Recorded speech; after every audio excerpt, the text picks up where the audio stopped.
के इस समारंभ में और राहुल जी की जो यात्रा यहाँ मुंबई धारावी में समाप्त हुई और आज हमारे सामने वो बहुत सारे अपने अनुभव रखे, सारी चीजें उन्होंने बताई। तो ऐसे एक युवा नेता, कांग्रेस पार्टी के एक हमारे नेता श्री राहुल गांधी जी, शरद पवार जी, उद्धव ठाकरे जी, स्टालिन जी, चंपाई सोरेन जी, कल्पना सोरेन जी, तेजस्वी यादव जी, फारूक अब्दुल्ला जी, महबूबा मुफ्ती जी, दीपांकर भट्टाचार्य जी और प्रकाश अंबेडकर जी, सौरभ भारद्वाज जी और रिप्रेजेंटेटिव्स जो हमारे सभी पार्टी के जो नेता और गठबंधन के सभी हमारे नेतागण और पार्लियामेंट के मेंबर्स, वर्किंग कमेटी के मेंबर्स, सभी इस मंच पे बैठे हैं और यहाँ पधारे हुए मेरे भाइयों और बहनों, युवा मित्रों और किसान भाइयों और मजदूर मेरे भाइयों, मैं ज़्यादा कुछ नहीं कहना चाहता हूँ क्योंकि अभी आपने इतने सारे नेताओं के बात सुनने के बाद मैं उससे ज़्यादा बोलना नहीं चाहता क्योंकि उन्होंने हर पहलू पे अपनी बात कही है। वो बताए हैं हमें क्या करना है, कैसा लड़ना है और बीजेपी को किस ढंग से सत्ता से हटाना है, ये उन्होंने आपके सामने रखा है।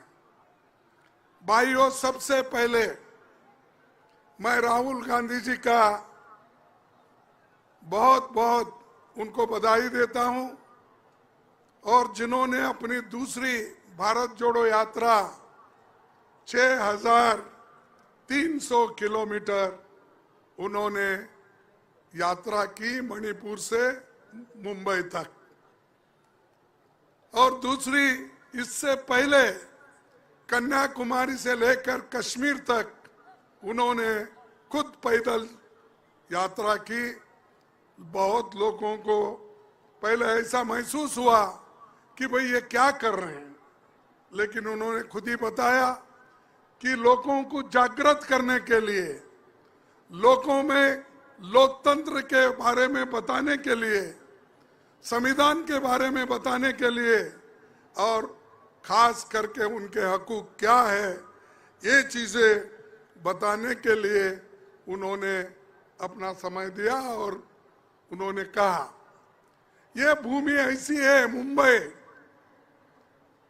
ये सबसे शक्तिशाली नगर है, पूरा भारत इधर देखता है क्योंकि सारा खजाना बॉम्बे में है, रिजर्व बैंक भी बॉम्बे में है और नेता लोग भी जो हमारे यहाँ पर जो जन्म लिए, जिनकी कर्मभूमि रही, छत्रपति शिवाजी महाराज हो और छत्रपति शाहू महाराज हो, महात्मा ज्योतिबा फुले हो, डॉक्टर बाबा साहब अम्बेडकर हो, ये सभी नेता यहीं पर जन्म लिए हैं और ये एक क्रांति वीरों की भूमि है।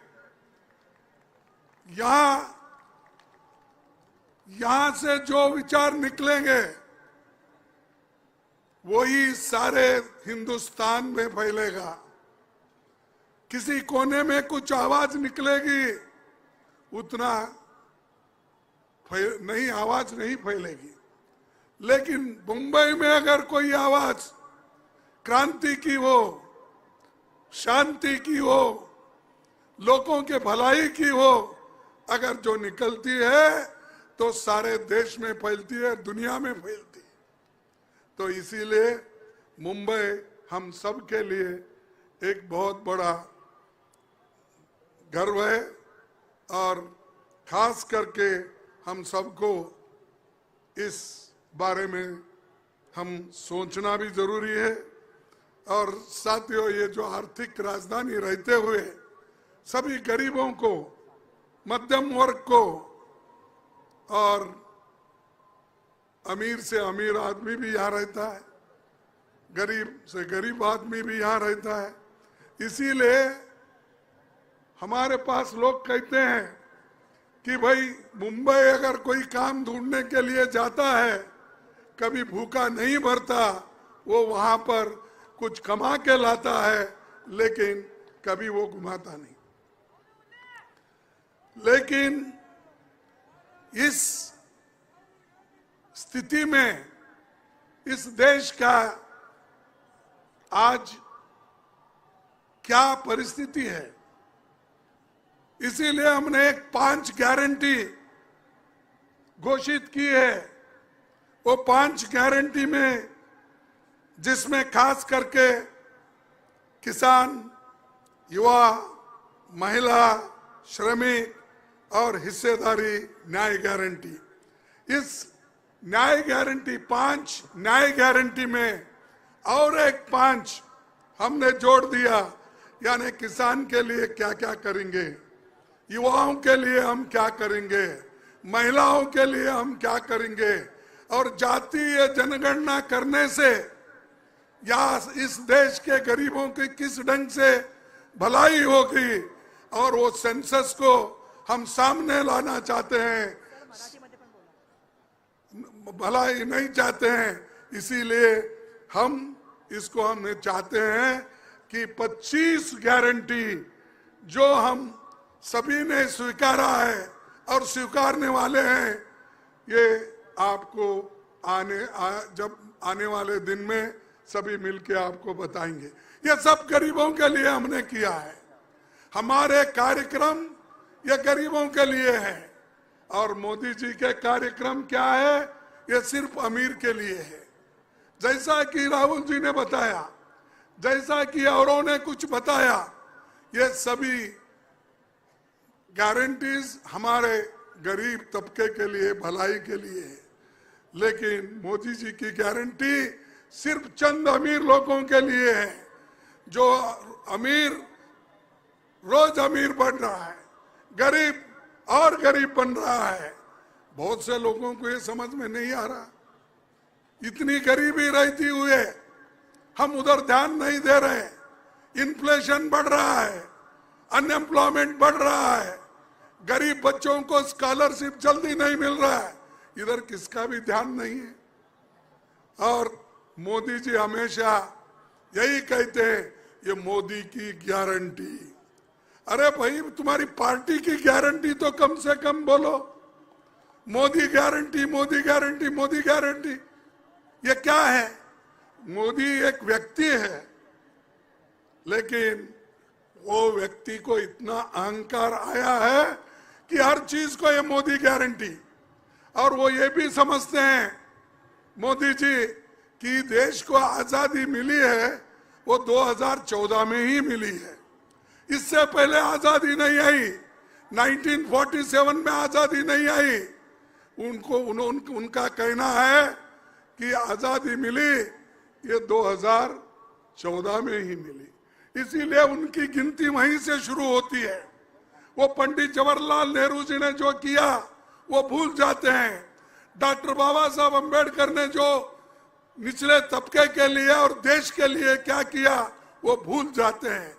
देश के एकता के लिए किस नेताओं ने लड़ा, कैसा लड़ा, कैसी आजादी लाई, इसके बारे में वो कभी नहीं सोचते। उनकी सोच अलग है। जो शक्ति राहुल जी ने बताया मैं तो खुलकर बताऊंगा, ये जो शक्ति कहने की शब्द है, मोदी जी के पास आरएसएस की शक्ति, आरएसएस की आइडियोलॉजी, मनुवाद, ये उनकी शक्ति है। इस शक्ति से, इस विचारधारा से हमको कुचलना चाहते हैं। और मैं ये कहना चाहता हूं कि बार बार चंद लोग ये कहते हैं कि भाई हमको 400 दो इस बार। हमारे पास कर्नाटक का एक एमपी, उसने कहा कि हमको 2/3 मेजॉरिटी होना। क्यों होना भाई? इसीलिए होना, देश के संविधान को बदलना है। मैंने कहा अपने प्रेस नोट में, यह कहा कि 2/3 मेजॉरिटी देश के संविधान को बदलने के लिए होना, देश को अच्छा करने के लिए, देश को एकता, देश में एकता रखने के लिए नहीं, गरीबों को अमीर बनाने के लिए नहीं, भूखे पेट वालों को खाना देने के लिए नहीं, सिर्फ बाबा साहब अम्बेडकर ने जो संविधान बनाया है उसको खत्म करने के लिए। इसीलिए आपकी जिम्मेदारी बहुत होती है। जो डेमोक्रेसी, जो लोकतंत्र और संविधान, ये दोनों जो हमको मिले हैं, ये हमारी किस्मत है। 1947 से पहले सोचिए क्या स्थिति आपकी थी, कैसे आप थे, कितने लोग एमएलए बने थे, कितने मिनिस्टर बने थे, कितने पंचायत मेंबर बने थे, कितने जिला पंचायत मेंबर बने थे, कितने म्युनिसिपैलिटी मेंबर बने थे? कोई बना था? नहीं, क्योंकि किसी को वोट का अधिकार ही नहीं था, किसी को वोट का अधिकार नहीं था। लेकिन पहला संविधान जब हमारा देश का बना, जवाहरलाल नेहरू जी ने, बाबा साहब अम्बेडकर ने और गांधी जी ने सभी एकजुट होकर जो संविधान बनाकर लोगों को दिए, उसका जो इम्प्लीमेंटेशन हुआ, अनुष्ठान हुआ, जब अनुष्ठान हुआ तो महिलाओं को सबसे पहले वोट का अधिकार मिला। सारी दुनिया में कहीं भी नहीं था महिलाओं को वोटिंग का अधिकार। आजादी मिलने के बाद तत्क्षण, यानी उसी वक्त वोटिंग का अधिकार कहीं भी नहीं दिया गया। भारत एक ऐसा देश है, आजादी मिली, संविधान आया, अनुष्ठान हुआ और हर महिला को वोटिंग का अधिकार दिया। हर बच्चों को जिसकी उम्र 21 साल थी उस वक्त, उनको मिला, गरीब को मिला, अमीर को मिला, मध्यम वर्ग को मिला, मजदूर को मिला, किसान को मिला। ये हक मिलने से आपके पास ये ताकत आ गई। इसीलिए मैं पार्लियामेंट में बहुत बार ये बात किया, मोदी जी आप जिस स्थान पे बैठे हैं उस स्थान पे देश के संविधान रहने के वजह से, उसकी रक्षा करने के, हम लोग उसकी रक्षा करने के वजह से और लोकतंत्र हमने बचा के रखा, इसीलिए आप प्रधानमंत्री बने। और मैं खुद अपने आप को कहा, मैं भी एक मजदूर का बेटा हूं, मैं एक अपोजिशन पार्टी का लीडर बन के बैठा। ये डेमोक्रेसी के वजह से, ये संविधान के वजह से। उस संविधान को तुम तोड़ना चाहते हो, उस संविधान को तुम निकालना चाहते हो, यह कभी नहीं होगा। अगर होगा, इस देश में बहुत बड़ी क्रांति होगी और इसके पीछे सब लोग रहेंगे, इकट्ठा रहेंगे। अगर डेमोक्रेसी नहीं तो क्या करेंगे आप? वोटिंग पावर नहीं है तो आप क्या करने वाले हैं? आपको आजादी नहीं है, बोलने की आजादी नहीं है, तो आप क्या करेंगे? तो उसको बचाने के लिए, आप लोगों के हकूक को बचाने के लिए हम कोशिश कर रहे हैं। राहुल गांधी जी अपने लिए नहीं कर रहे, अपने लिए उन्होंने कुछ नहीं मांगा, लेकिन सुबह शाम उठते ही लोग, खासकर बीजेपी के लोग ये कहते हैं और मोदी जी भी ये कहते हैं, गांधी परिवार। अरे भाई, गांधी परिवार, जब राजीव गांधी 89 में राजीव गांधी प्राइम मिनिस्टर थे। उसके बाद मुझे बताइए मोदी जी, बीजेपी वाले, आरएसएस वाले, तुम बता दो गांधी परिवार से 89 के बाद कौन प्राइम मिनिस्टर बना, कौन मिनिस्टर बना, कौन डिप्टी चीफ मिनिस्टर बना, कौन बना बताइए। कहीं वो बैठे हैं किसी अधिकार पे है, फिर भी उनको नाम लेते ही है, गालियां देते ही। कितने गालियां देंगे भाई, कितने? और खुद तो इतने झूठ बोलते हैं। मैं तो इसलिए हमेशा बोलता हूं मोदी जी ये झूठों के सरदार है, क्योंकि 2 करोड़ नौकरियां मैं दूंगा। अगर मैं हुकूमत में आया या मेरी पार्टी आई, मैं प्रधानमंत्री बना, मैं हर एक को नौकरी दूंगा और 2-2 करोड़ नौकरी हर साल दूंगा। भाई 10 साल हो गए, कितने नौकरियां? 20 करोड़। 20 करोड़ नौकरियां आपको मिले, 15 लाख रुपए आपको मिले, किसान की आमदनी डबल करने का मिला, एमएसपी ज्यादा करने का मिला। पर यह सब नहीं मिला तो क्या मोदी झूठ है, क्या लोग झूठ है? आप बोलिए। तो मोदी झूठ है। अगर मैं झूठों का सरदार बोले तो क्या गलत है? तो ये हमेशा। और एक बात, मोदी जी जो हमेशा इधर एक को हंसाते हैं, दूसरे को रुलाते हैं, ये उनकी पहले से आदत है। वो नहीं बोलता मैं।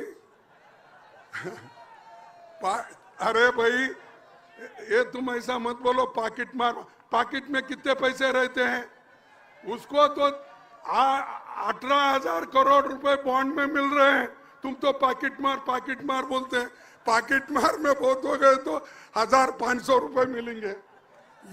ये तो पूरा खजाना लूट रहा है ना। ये तो सुप्रीम कोर्ट बोला, ये हमने नहीं बोला कि उनको कितना पैसा मिला, हमको कितना पैसा मिला, दूसरे पार्टियों को कितना मिला। हमको तो 11% मिला। 50% ज्यादा बॉन्ड खरीद कर लोग उनको दिए। अब इसी के ऊपर आप समझ लीजिए मोदी जी कैसा करते हैं। मोदी जी हमेशा कहते हैं न खाऊंगा न खाने नहीं, न खाऊंगा न खाने नहीं दूंगा।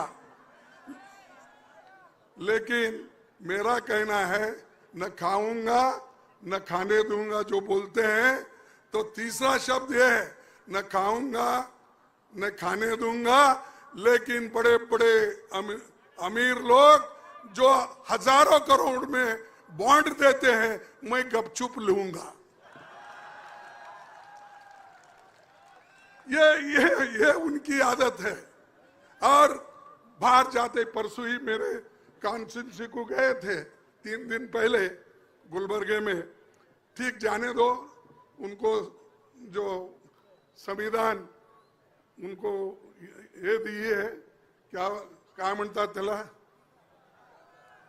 हाँ, उनको बोलते हैं ना, उनको फ्रीडम मिला है और फ्रीडम हमने ही दिलाया, तो उससे आजादी दिलाई।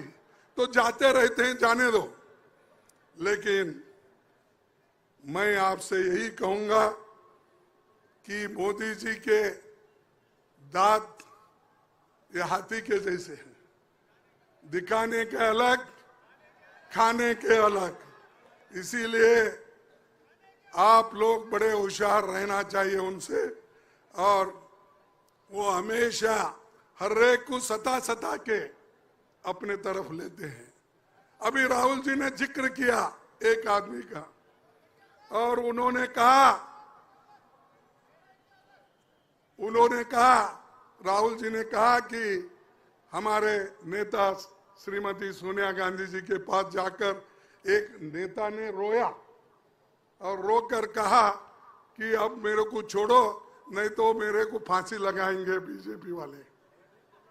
हाँ, अरे म्हणजे एक व्यक्ती ज्याच्याबद्दल तुम्ही फार आदरने बघत होता आणि त्यांच्याबद्दल तुम्हाला गर्व होता, असा माणूस सोनिया गांधी जवळ गेला, जाऊन सांगितला की मला फार पुरं झालेलं आहे आता आणि हे बीजेपीचे लोक मला फाशीवर टांगणार आहेत, म्हणून मी काँग्रेस पार्टी सोडून तिकडे जावं लागतंय असं सांगितलं ते. लेकिन ते आणि त्याच्या पूर्वी माझ्याकडे आले, त्याच्या पूर्वीच ते मला भेटले. भेटल्यानंतर नाही मला फार बीजेपीने तंग केलंय. काय तंग केलंय? नाही मला रोज ईडी, इन्कम टॅक्स हे लोक आणि दुसरे केसामध्ये मला टाकून मला फार परेशान केलेलं आहे. अरे तुम्ही लढायचं आहे, परेशान केला म्हणून तुम्ही आपलं तत्व, आपली नीती सोडून जाणार काय? मग ते म्हणाले काय करायचं आता, जीवच चाललंय, काय करायचं म्हणलं. अरे जीव जाताय म्हणून तुम्ही तत्व सोडता, जीव जाताय म्हणून घर सोडता, जीव जाताय म्हणून पार्टी सोडता, जीव जाताय म्हणून देश सोडता. लढत नाही का देशासाठी, पक्षासाठी? त्यांना काही नाही, जायचं होतं ते गेले, त्याच्या पाठीमागे काही लोक गेले, ते लोक जाणारेही आहेत आणणारे. हे आयाराम गयाराम फार दिवसापासून चाललेला आहे. तसंच त्याच्यामध्ये हे सुद्धा आहेत, त्याच्याबद्दल मी जास्त बोलत नाही. आणि मला एकच बोलायचं आहे की देशाचं संविधान बदलण्यासाठी हे सगळं चाललेलं आहे आणि संविधान एक वेळेला बदललं, आम्ही तुम्ही कोणी राहणार नाही, पुन्हा ह्या देशात गुलामगिरी येईल, आम्ही इंडिपेंडेंट राहणार नाही. कारण हे मोदी सारखे लोक आले तर निश्चित हे समजा की या देशात पुन्हा इलेक्शन होणार नाही. हे लास्ट इलेक्शन समजा तुम्ही. डेमोक्रेसी मध्ये ज्यांचा विश्वास आहे त्यांना मी हे सांगतो, तुम्ही जर ह्या वेळेला नीट लक्ष देऊन तुमची मतं नाही टाकली आणि जे बीजेपीच्या तत्वाविरुद्ध किंवा बीजेपीच्या आयडियोलॉजी विरुद्ध तुम्ही जर नाही लढला तर निश्चित म्हणा की या देशात आज नाही उद्या हे डिक्टेटरशिप येणार आहे. कारण हे नुसतं ईव्हीएम नाही, त्याच्या पाठीमागे दुसरे लोक आहेत. ईव्हीएम तर आहे, त्याला आता प्रकाश आंबेडकरनी सांगितलं, राहुल गांधीजींनी सांगितलं, माझे लोक सांगतात, आमच्या इथं पार्टीमध्ये सुद्धा याच्याबद्दल फार प्रयत्न चाललाय. पण जसं चाललंय ते तरी वेगळं आहे. अरे ईव्हीएमची लढाई तुम्ही कराव म्हणजे जास्तीत जास्त मतं तुम्ही घालायलाच पाहिजे. जास्त मतं घातला तरच तुम्ही जिंकता, नाहीतर याचं ईव्हीएम ते ईएम हे सगळं काम करते. त्याच्यासाठी तुम्ही मजबूत व्हा. आणि आम्ही तर म्हणलो व्हीव्हीपॅट सगळे आपण त्याचं मोजणी करायचं, तर तेवढं केल्यानंतर सुद्धा आम्हाला सांगायचं आहे की त्यांना की एक तरफ व्हीव्हीपॅटचा सूद आहे, पण तुम्ही करता कशासाठी? जिंकून येण्यासाठी. जिंकणं एक गोष्ट वेगळी आहे, पण देश चालवणं, लोकांना बघणं आणि देशात शांती राहणं, टिकणं, प्रेमाने वागणं हे एक दुसरी चीज आहे. त्यासाठी मला सांगायचं आहे तुम्हाला की जे राहुलजी भारत जोडो यात्रा केले, भारत जोडो न्याय यात्रा केले आणि आता आम्ही गॅरंटी जे मी तुम्हाला सांगितलं हे निश्चित रूपाने आमचं जर गव्हर्नमेंट आली, इंडिया गव्हर्नमेंट आली, निश्चित रूप आम्ही सगळे गॅरंटी इम्प्लिमेंट करणार आहोत. हे सगळे गरिबासाठी आहेत, हे कोणत्या श्रीमंतासाठी नाही. आणि आम्ही हे ऑलरेडी इम्प्लिमेंट केलंय. कर्नाटकामध्ये आम्ही 5 गॅरंटी दिलो. काँग्रेस पार्टी तिथे इम्प्लिमेंट करून दाखवली. तेलंगणामध्ये 5 गॅरंटी 6 गॅरंटी दिले, तेही आम्ही इम्प्लिमेंट करून दाखवलो. आम्ही जे सांगतो ते करतो. त्यासाठी तुम्ही सगळे मिळून एक होऊन आम्हाला मदत करा. आणि हे बघा, बीजेपीचे लोक पळून जातील.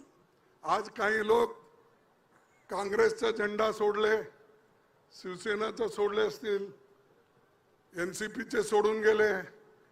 ते पुरत तुम्ही जर 2024 मध्ये आम्हाला मत घेऊन भारी बहुमताने जर तुम्ही निवडून आला, ते सगळे लोक दुसरीकडे पळतील, आमच्याकडेच येतील पुन्हा.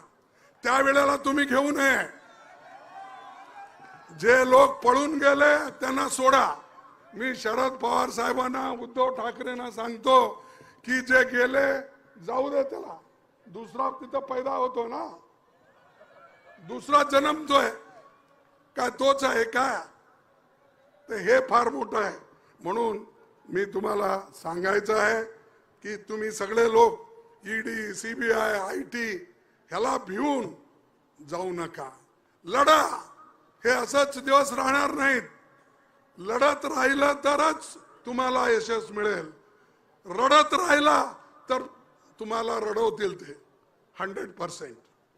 त्यासाठी मी तुम्हाला विनंती करतो पुन्हा पुन्हा की सगळ्यात जास्त अगर नुकसान कुणाला आहे, अगर हे आपली संविधान नाश झालं, संविधान गेलं, तर सगळ्यात जास्त नुकसान दलितांना आहे, मागासवर्गीयांना आहे, गरिबांना आहे, शेतकऱ्यांना आहे, सगळ्यांना आहे, मायनॉरिटीला आहे. त्यासाठी तुम्ही सगळे एक होऊन हे काम करा. आणि जे आज आयडियोलॉजी आहे, कोणत्या आयडियोलॉजीला डिफीट करायचं आहे? मनुवादच्या आयडियोलॉजीला डिफीट करायचं आहे. ते आयडियोलॉजीला तुम्ही डिफीट नाही केला, कितीतरी तत्व सांगा, कितीतरी तुम्ही बोला, काही होणार नाही. त्या आयडियोलॉजीवर तुम्ही टिकून राहा. तेव्हाच तुम्हाला यश मिळेल, तेव्हाच तुम्ही एक होऊन उठाल.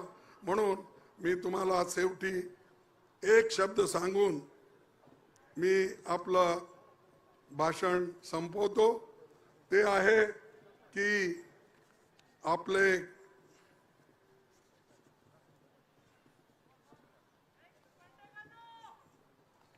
हॅलो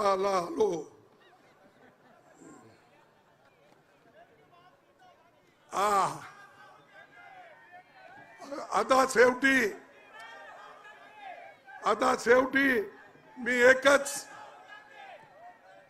मी एकच वाक्य सांगून मी माझं भाषण संपणार आहे. मी 2 लाइन सांगेन. जब हौसला बना लिया, ऐकता ना तुम्ही? जब हौसला बना लिया, ऊंची उड़ान का फिर देखना फिजूल है कद आसमान का. मग आता राहुल गांधींनी डिटरमाइन केलेलं आहे की एवढ्यापर्यंत उडायचं आहे. मग बघायचं नाही आकाश किती दूर आहे, किती पावला टाकायची ह्याची काही जरुरी नाही. म्हणून मी राहुल गांधीला धन्यवाद देतो. त्यांनी जे काम केलंय त्याला पुढे आपण न्यायचं आहे. येते इलेक्शन मध्ये आम्ही एक होऊन लढायचं आहे. त्यासाठी मी जय हिंद, जय भीम, जय भारत.